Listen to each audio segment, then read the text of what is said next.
तैयारों को पानी की सलामी क्यों दी जाती है? वाटर सैल्यूट क्या होता है और इसका आगाज कहां से हुआ?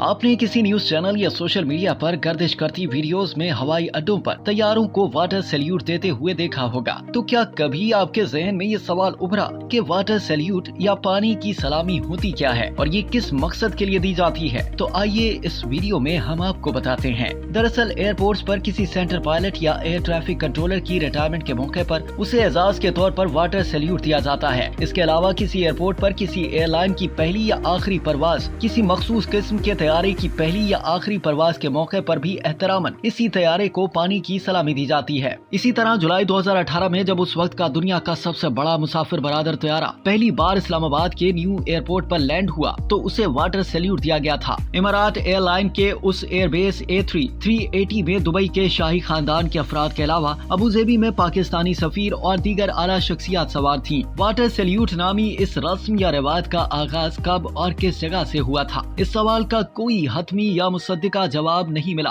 ताहम ये जरूरी मालूम हुआ कि इस रस्म का आगाज दरअसल समुद्र से हुआ था, जहां माजी में जब कोई बहरी जहाज अपने तवील सफर के लिए रवाना हो या फिर सफर मुकम्मल करके पोर्ट पर लंगर अंदाज होता था तो उसे वाटर सैल्यूट दिया जाता था। शायद ये रस्म कमर्शियल बहरी जहाजों के लिए अदा नहीं की जाती, मगर कई ममालिक की बहरी फौज में अब भी बरकरार है, जहाँ किसी बड़े कारनामे पर अफसरान और एहलकारों को पानी की सलामी दी जाती है। इससे जाहिर होता है कि वाटर सैल्यूट सिर्फ एयरपोर्ट्स पर ही नहीं दिया जाता। लेकिन क्या आप जानते हैं कि वाटर सैल्यूट कैसे दिया जाता है? इस मकसद के लिए एयरपोर्ट के रनवे पर 2 फायर ब्रिगेड गाड़ियां या वाटर कैनन मतलूबा तैयारे की लैंडिंग से कुछ देर कबल ही खड़ी कर दी जाती हैं और फिर जैसे ही मतलूबा तैयारा लैंड करता है तो दोनों गाड़ियों से प्रेशर के साथ इस तैयारे पर पानी फेंक कर इसे वाटर सैल्यूट दिया जाता है। इस रस्म को वाटर कैनन सैल्यूट पेश भी कहा जाता है। लेकिन ये पानी की सलामी सिर्फ रिटायर होने वाले सेंटर अफसरान या फिर किसी मखसूस तैयारे को ही नहीं दी जाती, बल्कि उन शख्सियात को भी इस एजाज से नवाजा जाता है जो दुनिया में मुल्क और कौम का नाम रोशन करता है। मसलन अगर कोई स्पोर्ट टीम बैरून मुल्क मुनक्किदा मेगा इवेंट जैसा के वर्ल्ड कप जीत जाती है तो इसकी वतन वापसी के मौके पर उनके पुरतपाक इस्तकबाल के लिए इस तैयारी को पानी की सलामी दी जाती है, जिसमें वो टीम सवार होती है।